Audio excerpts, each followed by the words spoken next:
So whenever I consume any kind of media, books, TV shows, movies, I don't care, I always look at reviews. I love looking at reviews. I want to know exactly what's in the thing I'm about to consume, watch, or read. I just like that. I like knowing a little bit about it before I jump into whatever story I'm about to embark on. And I also love D&D shows and podcasts. That's my favorite thing in the whole world. But the thing is, there isn't really a resource for reviews about D&D shows and podcasts because it's like super niche and like, why would anyone want that? But I want that. And if I'm looking up a D&D show and whether I want to watch it, I'll like scroll through Reddit and like some really old posts, like really random information about, oh well, I liked it, but oh, I didn't like it, and here's all this stuff, and it's definitely not that helpful. So I haven't really found a resource of good D&D podcast show reviews, so I am going to take that upon myself. And because Critical Role has gone on a hiatus because of all the craziness that is happening, it is time for me to introduce some more D&D shows into my life. So I thought this would be the perfect opportunity to get into some more D&D shows and also do reviews for you guys. So if you're looking for new shows to watch, you can come and get the information here. First of all my opinions are subjective. I mean, I have really subjective opinions on what I think makes a good story and what makes a good show, and you'll have different opinions. So that's the thing about a review. So if you don't agree with me, that's cool. We can have our disagreements. I had a lot of disclaimers before I was gonna get into the video, but I don't know.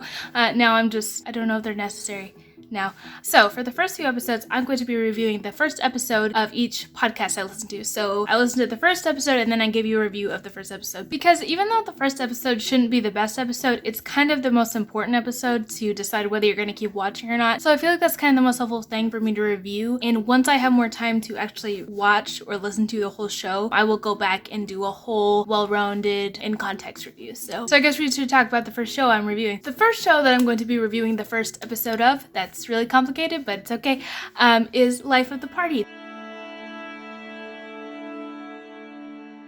Life of the Party is an actual play D&D show, and honestly I need to thank the people that I'm following on Twitter, because if not for them I wouldn't even know this show existed. This show is kind of up and coming on the Twitter sphere a little bit, like everyone is kind of talking about it in my circle. So I was like, I have to watch it, I have to review it because it looked really, really fun. First of all, what is Life of the Party? I think it would be best if I let the cast explain it, so here you go. Life of the Party is a story set in this expansive and culturally rich world called Caldera, where our diverse party will be traversing mountain ranges and mangrove swamps, exploring all these different regions, these different cities, and having some incredible adventures along the way. So, shall I talk about Caldera, the world? Our story is set in the land known as Caldera, a wide-reaching, diverse expanse of mountains, jungles and forests, lake formations and plains. To the south, the mighty jungles of the Sivray and the Rydkan teem with life and activity, while in the north, the frozen shoreline known as the Glittering Coast stretches as far as an elf eye can see. Scattered across these lands are a multitude of independent city-states, each governing, ruling themselves and their own provinces. This party has multiple people of colour and 100% LGBT and one cis man. Like, how great is that? Yeah. Like, the D&D is becoming open and accessible to everyone. It belongs to the queers now. It does. They are a very inclusive, diverse cast of people, and everyone in the cast is LGBT+. So I think that's really cool, because most of the time D&D shows, like almost all the cast is straight, and it just feels nice to like be a part of that and feel like you're automatically like understood and like there's no excluding anyone. And I just really like that about this show, even before I get into the review, because I don't know, it seems a little bit rare that a popular show is like this, so that means a lot to me. So I have about 8 different categories which a show needs to fill for the show to be like a good show, in my opinion. And spoiler alert, Life of the Party kind of just checks every single box for me right off the bat. So here are all the qualifications around my head. I'm just gonna flash them on screen real quick so you can get a little preview of what I'm gonna talk about. These are the things that I care about the most for a D&D show. They're not gonna be the same for everyone. Maybe you care about combat more than role playing, or you care about lore more than I do. These are like my top things that I'm like, I need this to like a show. So let's go through them one by one in no particular order, and some of them are going to be squished down into like one point, but let's get into it. So let's get the technical things out of the way real quick. Audio. The audio for the show, especially for the first episode, was actually quite good. I didn't have any problems with it. I could hear everyone really clearly. It wasn't too echoey. It was really good, especially for the first episode. Like, I have had to suffer through a lot of bad audio. Just look back at the first Critical Role episodes. I don't feel like audio is a deal breaker. And I know that's like a concern for a lot of people, so I wanted to throw that in. I know a lot of people are like, if the audio's bad, I'm out. So it is good audio, so that's a good thing. Okay, so the second thing I need in a D&D show is distinct, quirky, likable characters. Now, this is probably the most subjective thing on my list, and honestly, the main thing that it boils down to for me is if each character is distinct from one another and everyone is role-playing and yes-anding and improving. Basically, any character can be likable for me. I just want them all to be distinct from each other so that I can keep like a list of them in my head and they can be different entities when I'm thinking about them. We have 6 PCs, so that's not a small party, which I like bigger parties, honestly, a little bit better. Like, I don't know, it's just a different energy, but I definitely like this. So I'm gonna let the character intros play for you because I feel like the players can describe their characters better than I can, so I'll let them play real quick. Hey guys, my name's B and I'll be playing Astra, the Tiefling Bard, in the upcoming Live at the Party D&D. My name is Izza and I play Elise, the Storm Sorcerer with the amazing hair. My name's Chase and I play Cassian Tyrion of Tyrion's Trinkets and Tailoring. My name is Catalina, or Cat, and I'm gonna be playing Boblem, the farmer, half-elf druid. Hi guys, I'm Sasha and I'm going to be playing Sariel for Life of the Party. And I play the Master Mercenary Renard.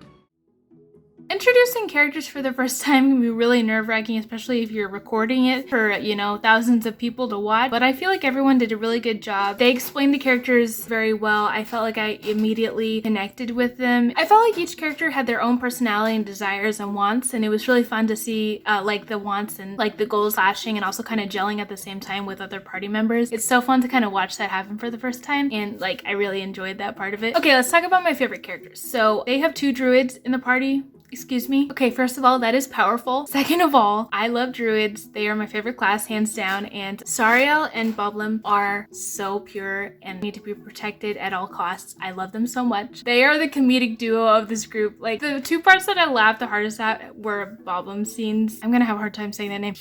He's the funniest character. No spoilers, but seriously, I love him so much. And druids are my favorite, so obviously I'm gonna like the druid. Secondly, small tiny spoilers. This is at the very beginning, but my other favorite character is Astra because he loves animals and he really cares about everyone. And like the very first scene, spoilers for like a minute, but they were like rescuing a monster from being mistreated from like a lord, and I was like, that is something I would totally do. Like anytime there's an animal in a D&D game, like, oh, I'm adopting it or I'm saving it or I'm making sure it's okay, because that's just me. So I really like that. I immediately kind of related to Astra more than any of the other characters. I really like him a lot. I honestly liked all the characters a lot. Some of the other ones were a little bit more mysterious, so I'm really excited to like learn more about their backstories. After that I'm done recording this, I am going and watching the second episode. So all the characters were really cool, and I'm a very empathetic person most of the time, so I relate to characters that are maybe more shy or empathetic. I'm not a very brooding like person, like all the characters a lot, and I'm really excited to get to know more about them as the episodes go on. Next thing that's really important for me for a D&D show is roleplay. Shows that I watch need to be really roleplay heavy. That's just how my mind works. Combat is boring to me unless there's like story stakes involved. Like if they're just like mowing down monsters for no reason, it's like hard for me to watch it. But the first episode was basically all roleplay. They didn't do any combat the first episode, and I feel like that was a good thing because they were spending most of the time like introducing the world and the characters and the setting, and I feel like that was really important to focus on. So I'm kind of glad they didn't do combat in the first episode. It wasn't boring at all. I liked all the roleplay. So I know not everyone loves role playing like 24/7, but it is my thing. I love it. That's definitely a really heavy focus in this game, I feel like. That goes on to my next point, which is good chemistry between all the cast members. I am kind of like a really awkward person, so if I sense there's any awkwardness or like anyone's uncomfortable in the cast, I will immediately stop watching it. So I need to feel like all the players, you know, and the DM feel comfortable, and I really felt that watching the show. I feel like they were all really comfortable with each other. They didn't take themselves too seriously, which is really nice, especially for the first episode. It really eased me in, and I felt really comfortable, and I felt like everyone else felt comfortable, so it was a really nice experience. Next thing, good improv skills for the DM and the players.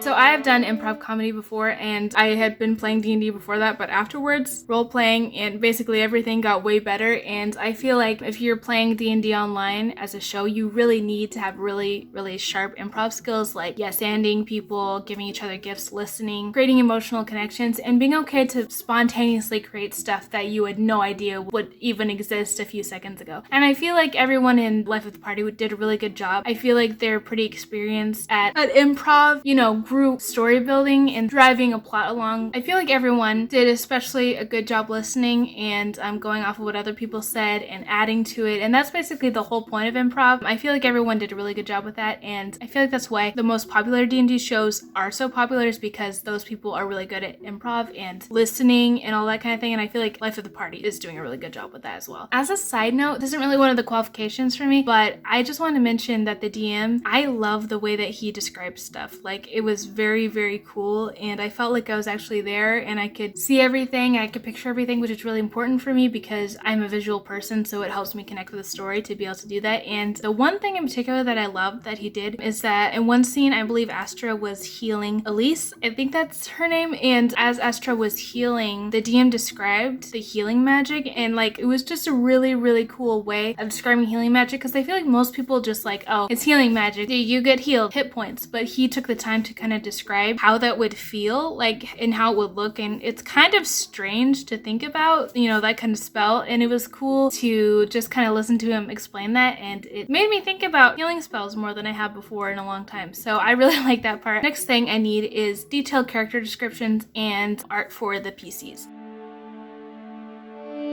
I know this is kind of like a little bit random, but for me, I connect to the characters the most when I know exactly what they look like. And I know that's not for everyone, but it just helps me understand what's going on so much more if I have context for what they look like and have art of them on the screen. I super appreciate that. They have really cool like headshots under each player, and that helped me a lot to understand what was going on and imagine how they looked. I know that's not a big thing. I did really appreciate that because it just helps me that little bit more, be more attached to the story. And the last thing, which doesn't specifically have to do with the first episode, but I really, really love it whenever a D&D show has a lot of artists and fan artists following them. I like it whenever there's a really big art community surrounding them, and on Twitter that is happening right now, and that was the reason that I wanted to watch in the first place. There's a lot of really cool people making stuff about it and just hyping it up, and that was like mostly the reason that I wanted to watch in the first place. So I really like it whenever a D&D show can get to that point where there are people creating things from their show. I think that's so cool.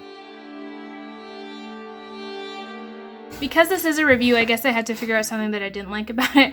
I think the two things that I don't dislike, but I think that other people might, depending on what shows you've watched before, I think their energy is a little bit lower overall than other shows. So if you have a hard time paying attention for a long amount of time, if the energy is just kind of lower, this might not be the show for you. I'm okay with a lower energy show, and I'm sure as it goes on, they get more energy because they're more comfortable with the characters and everything. And I think the only other thing is there's a little bit of like squabbling and like petty drama between the characters at the beginning, which I guess I just didn't understand the context for it. It wasn't, you know, it was like, okay, I'm sure that this will be explained later, but I wasn't totally sure why the characters who were mad at each other were mad at each other or annoyed at each other, but I feel like that's not a huge thing either, and you know, it's only the first episode, and I feel like there's more context to be had, so I think those are the only two things that if you're sensitive to those kind of things, you might be like, I don't like this, but I definitely liked it. And if you watch Critical Role or The Adventure Zone or Fantasy High Dimension 20, I feel like you will definitely like this show. I've watched all those shows before, and this is something that I'm going to continue watching. I'm really, really excited to watch the second episode. It's kind of a cliffhanger ending, so I'm like, I need to watch it, but I really wanted to wait till I finished the review. So hope you guys like my Astra fan art on the side. Hopefully I get it done. This was really fun to make. Hopefully this is helpful. This is really supposed to be like